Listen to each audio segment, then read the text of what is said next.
여러분 안녕하십니까? 채널K 뉴스입니다. 연방대법원이 트럼프 행정부의 반이민 행정명령 수정안을 일부 발효하는 판결을 발표했습니다. 연방대법원은 보수 성향의 법관이 수적인 우위를 차지하고 있어 최종심에서도 트럼프 대통령의 손을 들어줄 가능성이 높아졌습니다. 연방대법원은 오늘 이슬람권 6개국 국민의 미국 입국을 제한하는 반이민 행정명령 중 일부는 법적 분쟁이 끝나기 전이라도 일단 발효할 수 있다고 판결했습니다. 수정행정명령의 발효를 모두 금지했던 연방항소법원 두 곳의 판결을 일부 뒤집은 판결입니다. 재판부는 미국에 있는 개인 또는 단체와 진실한 관계가 있음을 신빙성 있게 진술하지 못하는 이슬람권 6개국 외국인들에 대해 90일간 입국 금지 조치가 적용된다고 설명했습니다. 또 모든 난민의 입국을 120일간 금지하는 수정행정명령의 조항도 일단 발효를 허용한다고 밝혔습니다. 이번 판결은 지난 4월 보수 성향의 닐 고서치 연방대법관이 합류하면서 진보와 보수가 팽팽했던 대법원의 이념 지형이 5대4의 보수 우위로 복귀한 데 따른 영향으로 받아들여지고 있습니다. 대법원의 오늘 결정은 잠정적이지만 실제 최종심에서도 트럼프 대통령의 손을 들어주는 판결이 나올 가능성이 큰 것으로 보입니다. 고서치 등 보수 성향의 대법관들은 오늘 행정명령 전체가 발효될 수 있도록 할 생각이라고 밝혔습니다. 어제는 6.25 한국전쟁이 일어난 67주년이 되는 날이었는데요. 뉴욕과 뉴저지에서도 다양한 기념 행사가 개최됐습니다. 특히 10년째 참전 용사들에게 식사를 대접하고 있는 버겐 한인회는 올해도 어김없이 보훈 행사를 개최했습니다. 해가 거듭할수록 참여하는 베테랑들의 수가 줄어들고 있어 안타까움을 더했습니다. 보도에 김지수 기자입니다. 어제 오후 뉴저지 팰리세이즈 파크에 위치한 파인플라자. 제67주년 6.25를 맞아 버겐 카운티 한인회가 참전 용사를 위한 보훈 행사를 개최했습니다. 국기에 대한 경례라고 있는 노병의 모습에서 세월의 흔적이 보입니다. 67년 전 머나먼 이국 한반도에서 자유민주주의 수호를 위해 청춘을 불태운 그들. 해마다 참석하는 노병의 수가 줄고 있어 안타까운 마음입니다. 우리 이제 베테랑 할아버지 그분들이 많이 지금 이제 그전에는 많이 참여들 하고 그러셨는데 이제 연세가 벌써 많이들 드셔가지고 몸도 또 많이 불편하시고 그래서 점점 갈수록 숫자가 많이 줄어들고 있어요. 그래서 올해는 10주년. 이날 행사에는 밥 메넨데즈 연방 상원의원과 지역 정치인들이 참여해 참전 용사에게 감사의 메시지를 전달하고 태권도 등 각종 공연으로 67주년 행사를 축하했습니다. 어제 오전에는 뉴저지 포트리에 위치한 한국전 참전 기념비에서 한인단체와 타운 관계자 참전 용사들이 참석한 가운데 기념식이 열렸고 앞서 22일에는 6.25 참전 유공자회 뉴욕 지회가 주최한 오찬 행사가 열리는 등 6.25를 맞아 다양한 행사가 개최되었습니다. 채널K 뉴스 김지수입니다. 지난 주말 뉴저지에서 개최된 K콘 행사 최대 규모의 K-팝 행사로 자리 잡고 있는 K콘에서 한류의 열기를 재확인할 수 있었습니다. 행사 이틀 동안 4만 3천여 명이 행사장을 찾았는데요. 지한샘 기자가 보도합니다. 뉴저지 뉴욕 프루덴셜 센터에서 열린 2017 K콘 뉴욕 행사가 성황리에 막을 내렸습니다. 이번 행사에는 트와이스, CN블루, 자이언티 등 총 9팀이 자신들의 히트곡을 선보이며 관객들을 사로잡았습니다. 관객들은 가수들의 퍼포먼스에 열광적으로 환호하기도 하고 한국어 가사를 따라 부르기도 해 한류의 뜨거운 인기를 실감할 수 있었습니다. 이번 행사는 K-팝 외에도 K-푸드, K-뷰티, K-댄스 등을 체험할 수 있는 다양한 행사도 열렸습니다. AT&T는 셀카 스테이션을 마련해 행사장을 찾아온 팬들에게 작은 추억을 선물하는 서비스를 기획했습니다. AT&T 트리비아 앱을 이용해 부스 안에 숨겨진 키워드를 찾아 AT&T의 광고를 찾아볼 수 있게 하는 등 자사 홍보에도 열을 올렸습니다. All the reactions has been phenomenal. People have loved all the activities, all the performances. They were standing up all around the booth, cheering on, and we also had 여자친구, girlfriend, G-friend come by our booth. So that everyone just went crazy when they saw that. They were just cheering. We saw a bunch of these finger hearts, and it was a great experience. People loved the booth. Yeah. 부스 한편에 설치한 무대에는 유튜브에서 활동하는 댄서들을 초청해 많은 K-팝 팬들의 눈길을 끌었습니다.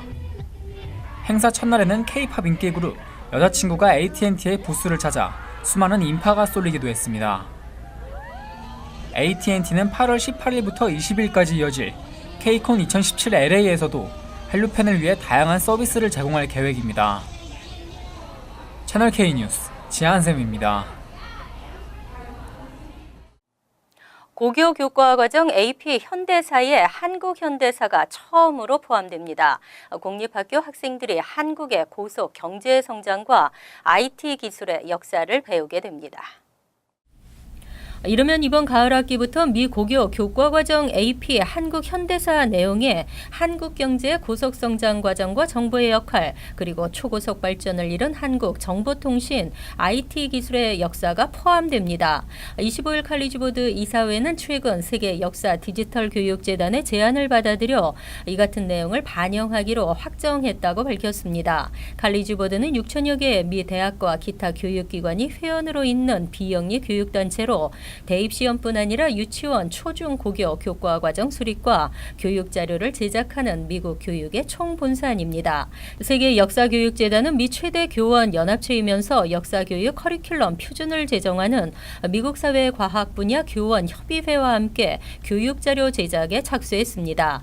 이는 최근 역사교육재단이 사회과학 분야 교원 협의회와 체결한 합의각서에 따른 것으로 수업자료 제작과 배포를 공동으로 진행하게 됩니다. 전국 110개 지회와 세계 69개 회원국을 가지고 있는 영향력 있는 미국 사회과학 분야 교원 협의회와 사업을 공동 진행함에 따라 69개국의 교육 현장에서도 한국의 역사 교육을 확장할 가능성이 열릴 것으로 기대되고 있습니다. 제19회 미주 한인 체육대회가 막을 내렸지만 종합순위를 놓고 잡음이 들리고 있습니다. 뉴욕팀은 당초 종합순위 3위에서 5위로, 뉴저지팀 역시 12위에서 13위로 번복됐습니다.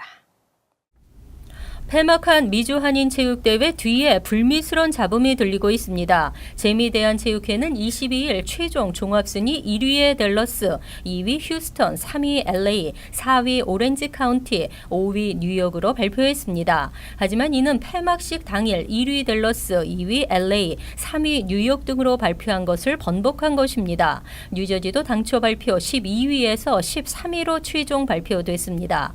실제 뉴욕 골프팀의 경우 여자 단체전에서 3위를 차지했음에도 LA팀이 3위에 오른 것으로 기록됐고, 테니스 종목의 경우 기존 규정보다 3배나 많은 점수가 배정된 것으로 드러났습니다. 또한 뉴욕팀은 씨름 종목에서 금메달 1개, 은메달 4개, 동메달 6개를 획득했지만 LA팀이 이에 대해 부정행위 의혹을 제기하자 뉴욕팀의 씨름 종목 점수를 아예 종합 성적에서 제외시켜버렸습니다. 뉴욕 대한체육회는 이 같은 공정하지 못한 집계에 대해 불만의 목소리를 높이고 있습니다. 경기 결과 채점을 위한 경기 감독관을 제대로 배치하지 않은 것은 물론 일부 경기의 경우 채점 자체에 문제가 있었다는 지적입니다. 이에 대해 김일태 뉴욕 대한체육회장은 이번 문제와 관련 더 이상 잡음이 나는 것을 원치 않아 이의 제기는 하지 않기로 했다고 말했습니다. 뉴욕 대한체육회는 오는 30일 퀸즈 금강산 연회장에서 뉴욕 선수단 해단식을 가질 예정입니다. 영주권을 취득하는 한인 이민자 수가 감소 추세입니다. 올해 상반기 10,000명에 못 미치고 2017년 한 해 2만 명 선을 넘지 못할 것으로 전망됐습니다. 지난해 10월 1일에서 올해 3월 31일까지 2017 회계년도 상반기 영주권을 새로 취득한 한인은 9,795명으로 연방국토안보부가 23일 공개했습니다. 출신 국가별로는 9번째를 기록했습니다. 이민 전문 변호사들은 2017 회계년도에도 한인 영주권 취득자가 2만 명을 넘기가 쉽지 않을 것으로 전망했습니다. 한인들의 영주권 취득 건수는 2014년까지만 해도 2만 명 이상을 기록했습니다. 극복해왔으나 2015년 11년 만에 2만 명 선이 무너진 것입니다. 한인들의 영주권 취득 과정을 보면 미국 내에서 신분 변경을 통한 경우가 7,309명, 한국에서 직접 수속을 거쳐 영주권을 취득한 경우도 2,486명으로 나타났습니다. 분기별로는 1분기에 5,186명, 2분기에 4,609명이 각각 영주권을 취득했습니다. 멕시코는 이 기간 87,002명이 영주권을 취득해 출신 국가별 최고를 기록했습니다. 다음은 중국 37,787명, 인도 39,059명, 필리핀 24,979명, 이어 베트남과 IT가 뒤를 이었습니다. 최근 상원의 트럼프 케어가 공개됐지만 하원의 트럼프 케어와 크게 다르지 않았습니다. 민주당 전원 포함 공화당에서도 반대가 이어지면서 법안의 상원 통과는 더욱 불투명해졌습니다. 지난 22일 공화당이 트럼프 케어의 상원 법안을 공개했습니다. 하지만 당내 강경 보수파를 비롯 당초 유보적 입장을 보였던 의원까지도 반대 입장을 공식 표명했습니다. 테드 크루즈, 랜드 폴, 론 존슨, 마이클 리 등 상원 의원 등은 오바마 케어 조항들의 완전 폐기를 주장하며 반대 의사를 표명했고, 딘 헬러 의원은 트럼프 케어의 메디케이드 축소와 보험료 지원 대폭 삭감에 강력히 반대하고 있습니다. 이외 반대 입장을 공식적으로 밝히지는 않았지만 트럼프 케어에 대한 지지를 거부하고 있는 공화당 상원 의원도 여러 명입니다. 상원 내 공화당 의석수는 52석인데 민주당 의원 48명이 전원 반대하고 있어 3명 이상의 공화당 의원이 반대표를 던지면 트럼프 케어의 상원 통과는 불가능합니다. 하지만 25일 백악관과 트럼프 대통령은 여전히 상원 통과를 자신하고 있으며 트럼프 대통령은 직접 공화당 상원 의원들에게 전화를 걸어 지지를 호소하고 있는 것으로 알려졌습니다. 한편 의회 예산국은 상원 법안과 크게 다르지 않은 하원의 트럼프 케어 법안에 대해 향후 10년간 2,300만 명이 추가로 건강보험 혜택에서 배제될 것이라는 보고서를 내놨었습니다. 뉴욕주 고교 졸업시험 합격률이 오르고 있습니다. 하지만 기준을 의도적으로 낮춤으로 해서 특히 8학년 표준시험 수학 성적은 불합격이 늘었습니다. 뉴욕주가 고교 졸업 자격 시험인 리전트의 합격 기준을 완화하면서 고교 졸업률이 높아졌습니다. 하지만 이 과정에서 낮춘 공통 교과 과정의 대수학, 알지브라 1은 8학년의 주 표준 시험 수학 과목의 불합격 학생 수를 크게 늘리고 있다고 뉴욕 포스트가 25일 보도했습니다. 신문에 따르면 이번 달 치러진 고교 리전트 알지브라 1 시험에서 합격 기준인 65점을 받기 위해서는 86문항 가운데 27문항만 맞추면 됩니다. 2014년에는 31문항을 맞춰야 했지만 점점 커트라인이 낮아지면서 3년 전 리전트 시험의 공통 교과 과정이 도입된 후 가장 낮은 것입니다. 주 교육국이 고교 졸업률을 높이기 위해 합격에 필요한 점수인 최소 65점을 받기 위한 정답의 비율을 점차 낮춰왔기 때문입니다. 그 결과 공통 교과 과정이 처음 적용된 2014에서 15학년도 63%로 급락했던 합격률이 지난해에는 2013에서 14학년도 수준인 72%로 올라갔습니다. 특히 뉴욕시의 경우에는 52%에서 62.1%로 10%포인트 이상 상승했습니다. 하지만 8학년 주 표준시험 수학 과목에서 불합격 점수를 받은 학생은 2012년 14,000명에서 지난해에는 3배 이상인 44,483명으로 급증했습니다. 전 세계로 뻗어나가는 한인 유학생들로 미국 유학 한인들이 줄고 있습니다. 13년 만에 최저치로 줄면서 7만 명 선 이하로 내려가고 있습니다.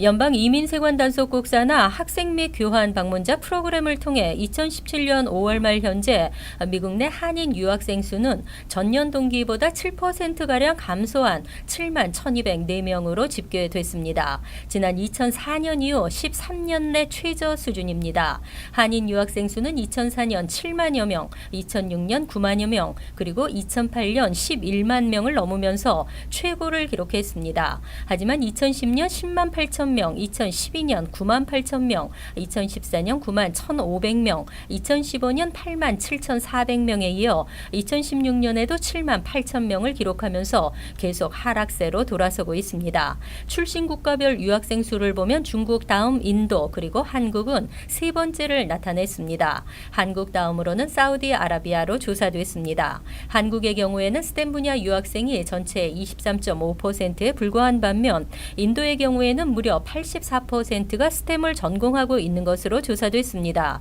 중국의 경우도 스템 전공은 42%로 높게 나타났습니다.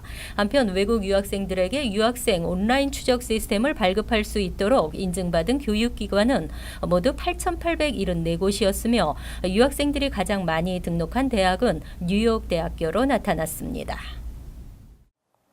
이어서 LA 지역 한인사회 소식입니다. 서부 지역 최고층 빌딩이 한국 기업의 주도로 LA 다운타운에 들어섰습니다. 한진그룹은 오늘 LA 다운타운 윌셔 블러버드와 피게로아 스트릿에 위치한 윌셔 그랜드 센터에서 조양호 한진그룹 회장을 비롯한 호세 후이자 LA시 의원, 허브 웨슨 LA시 의장, 계열사 임직원 등 관계자 300여 명이 참석한 가운데 윌셔 그랜드 센터 개관식을 개최하고 본격적인 운영에 돌입했습니다. 윌셔 그랜드 센터는 한진그룹이 지난 8년 동안 총 10억 달러 이상을 투입한 초고층 빌딩으로 73층 높이의 상층부와 저층부가 각각 호텔과 오피스 공간으로 구성돼 있으며 지진에 대비해 최첨단 건축 공법이 동원되고 환경 친화적 디자인으로 설계됐습니다. 조양호 한진그룹 회장은 윌셔 그랜드 센터가 LA의 새로운 랜드마크가 될 것으로 전망하는 한편 일자리 창출과 관광객 증가 등 경제적, 문화적 파급 효과로 한진그룹과 대한항공의 글로벌 위상을 더욱 높일 것으로 기대했습니다. 대한민국의 기업이 LA라는 국제도시의 스카이라인을 바꾸는 상징적인 랜드마크가 될 것입니다. 이것은 대한항공의 프라이드뿐만 아니라 주한, 주미, 제일교포들 또는 한국의 프라이드가 될 것입니다. 특히 LA시는 윌셔 그랜드 센터 건립으로 인한 한진그룹의 지역 경제 기여도를 감안해 향후 25년 동안 6천만 달러 상당의 호텔 숙박세를 면제해 주기로 했습니다. 한편 이에 앞서 조양호 회장과 조원태 대한항공 사장은 오늘 오전 윌셔 그랜드 센터에서 델타 항공 측과 협력 운영을 강화하는 조인트 벤처 협정을 맺고 고객들에게 더욱 다양한 운항 스케줄과 노선을 제공하기로 합의했습니다. LAPD 소속 경찰과 청소년 경찰 후보생 프로그램에 참여한 여학생과의 성 파문이 논란이 되고 있는 가운데 LA시 공공안전위원회는 LAPD의 모든 청소년 프로그램에 대한 전면 수사를 지시했습니다. LA시 공공안전위원회 미첼 잉글랜더 의원은 오늘 청소년 경찰 후보생 프로그램을 비롯한 모든 청소년 관련 프로그램에 대한 전면 수사를 지시하는 한편 독립적인 수사를 위한 모든 지원을 다할 것이라고 밝혔습니다. 이어 잉글랜더 의원은 이번 성 파문이 경찰의 권위를 떨어뜨리고 당국과 지역 커뮤니티를 연결하기 위해 진행된 프로그램의 취지를 퇴색시킨 매우 수치스러운 일이라고 덧붙였습니다. 한편 찰리백 LAPD 국장은 어제 기자회견을 통해 31살 로버트 케인 경관이 청소년 경찰 후보생 프로그램에 참여 중인 15살 여학생과 부적절한 관계를 맺은 혐의로 체포됐다고 발표했습니다. 간추린 소식입니다. 트럼프 대통령 취임 후 아직도 공석으로 남아있는 차기 주한 미국 대사의 빅터차 전략국제문제연구소 한국 석자 겸 조지타운대 교수가 내정된 것으로 알려졌습니다. 현재 마크 네퍼 부대사가 대행을 맡고 있습니다. 차 교수는 그동안 트럼프 행정부의 국무부와 국방부 아시아 담당 차관보 후보로도 거론돼 왔습니다. 다만 차 교수의 최종 지명까지는 불확실한 상황이라는 게 정과 관계자들의 공통된 의견입니다. 순위파 극단주의 무장 조직 IS에 자원한 친구를 돕고 자신도 IS에 합류하려 한 30세 브롱스 거주 사담 모하메드 레이샤니가 21일 오후 항공기 탑승 직전에 체포됐습니다. 연방검찰은 레이샤니는 IS에 합류해 훈련을 받기를 원했다고 전했습니다. 레이샤니의 목적지는 포르투갈 리스본을 거쳐 이스탄불이었으며 성전을 전개할 의지도 내비친 것으로 알려졌습니다. 지난 24일 오후 얼바니 인근 식스플래그의 놀이기구 스카이라이드를 타던 14세 소녀가 갑자기 곤돌라 문이 열리면서 25피트 밑으로 추락했습니다. 소녀는 추락하면서 한 차례 나무에 부딪혔고 곤돌라 아래에 있던 남성들이 소녀를 받아냈습니다. 병원으로 옮겨진 소녀는 다행히 크게 다치지 않은 것으로 알려졌습니다. 스카이라이드는 당분간 폐쇄됐습니다. 뉴욕시 공원국은 7월 1일부터 한 달간 주중 주말 저녁 시간 퀸즈 일대 공원에서 무료 영화를 상영합니다. 매도우 코로나팍 플레이그라운드에서는 11일 오후 8시 30분 주토피아, 19일 오후 8시 30분 플로싱 매도우 코로나팍 유니스피어 부근에서는 신비한 동물사전, 25일 프레쉬 매도우 커닝햄팍에서도 오후 7시 30분과 8시 30분 신비한 동물사전 등이 상영됩니다. 환율과 증권 소식입니다.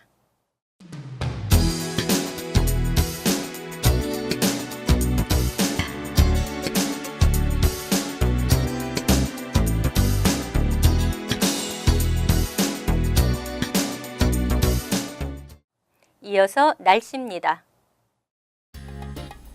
이번 주 무더위는 한풀 꺾이면서 화요일은 대체로 맑은 날씨에서 곳에 따라 오후에 번개를 동반한 소나기가 내리겠습니다. 낮 최고 기온은 78도, 섭씨 26도, 밤 최저 기온은 62도, 섭씨 17도로 예상됩니다. 수요일은 무덥지 않은 대체로 맑고 화창한 날씨가 예상됩니다. 목요일은 곳에 따라 가끔 흐리는 날씨지만 대체로 맑겠습니다. 이상으로 채널K 뉴스를 마칩니다. 채널K와 함께 편안한 하루 되시기 바랍니다.